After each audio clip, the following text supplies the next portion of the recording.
when I had the interview in front of like 15 people. They were like really impressed with my resume. He even said some crap like, "Oh, she's so well spoken," which I'm sitting here like, okay, like, that should have been a red flag to me when he said that.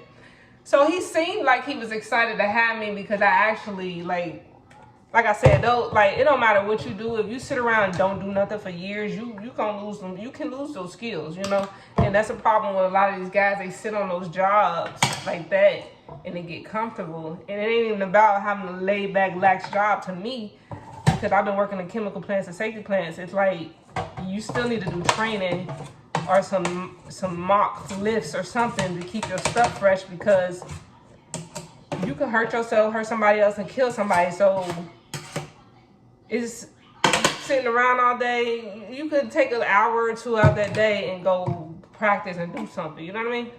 But anyways, so I remember. So one day, so when he realized those guys they just didn't want me there. And like I said, I think it's just because it was just really one guy who was a ringleader. Because the other guy, I didn't like how he talked to the other guy, and I told the other guy, I was like, man, he was a really nice guy, and he was real open. Like when we was alone, we were having a conversation, but that dude used to say stuff to him. He used to bully him, be like, oh, your wife wears the pants, and I'm just like, you need to stand up for yourself sometimes, you know.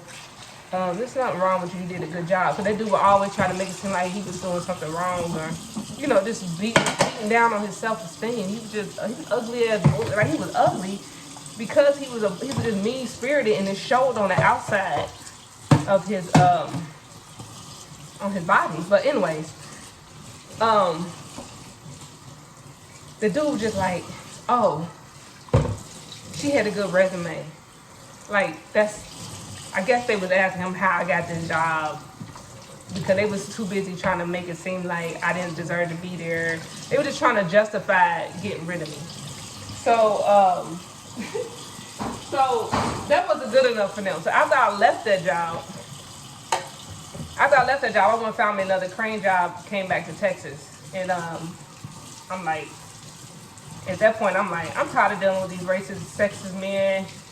I'm just doing this for money, because I really just wanted money to fund my art projects. That was the real reason why I did it. It just allowed me to make money and support my family while supporting my craft at the same time. These mugs went and used their connection at the Georgia Department of Labor and tried to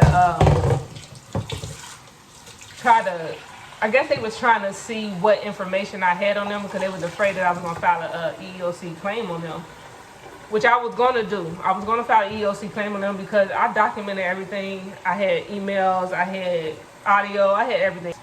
Have everything on them. And but I decided I'm over it. I didn't want to have to relive that, and I didn't want to talk about it no more. So but I told anybody else, like, hey, y'all go sue them, and you need a witness or something, like I could present my evidence and show how they treated me, because they did this shit to me too, you know.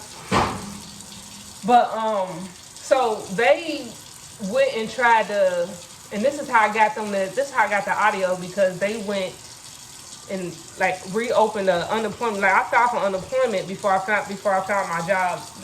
I was on the unemployment for like a week or two, which I didn't even get until after I called to cancel my unemployment, because I was moving back to Texas. At this time, I was staying in Georgia for that job. That job was in South Carolina. I was staying in Georgia. So anyways, and this all happened like after Hurricane Harvey, sometime after Hurricane Harvey, within a year. So the guy was like, this is what I know that they did. They went and either used their connections or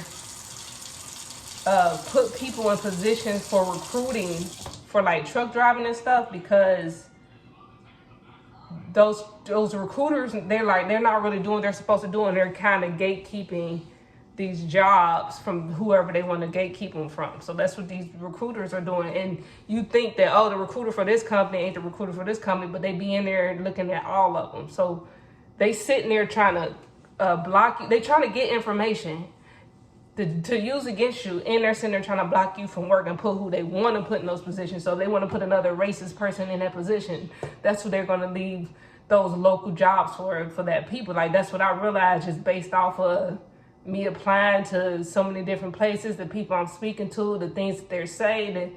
So they're telling on themselves, and I'm listening, I'm gathering, I'm documenting. So I figured they did that because the dude was just like, oh, and she had so HR must have pulled me in for that job, and they didn't have no say over it. So because they had their choice, they wouldn't have brought me in, because in their eyes, I'm a black female. So they wouldn't have brought me in on that job, even though they needed somebody with experience.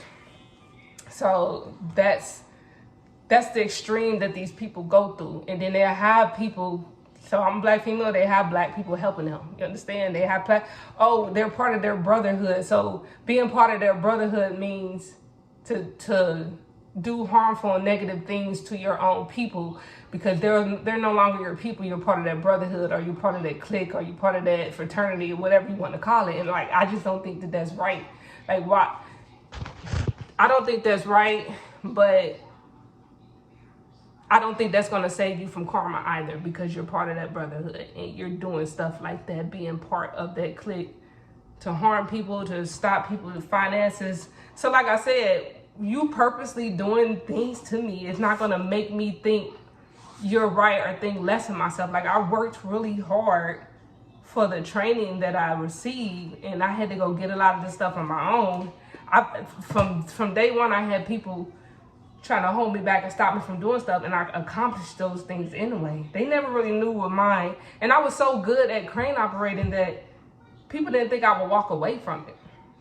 But like I said, that wasn't something that I always wanted to be, and it wasn't a dream. Like, I seen at the end of the day, you do make money off of it, but it's not that many permanent jobs out there. And then you have way too many nepotism connections and racist people. Like, stress is the #1 killer, and there is no amount of money to make me endure that amount of stress just to prove a point to somebody that I don't even care about at the end of the day.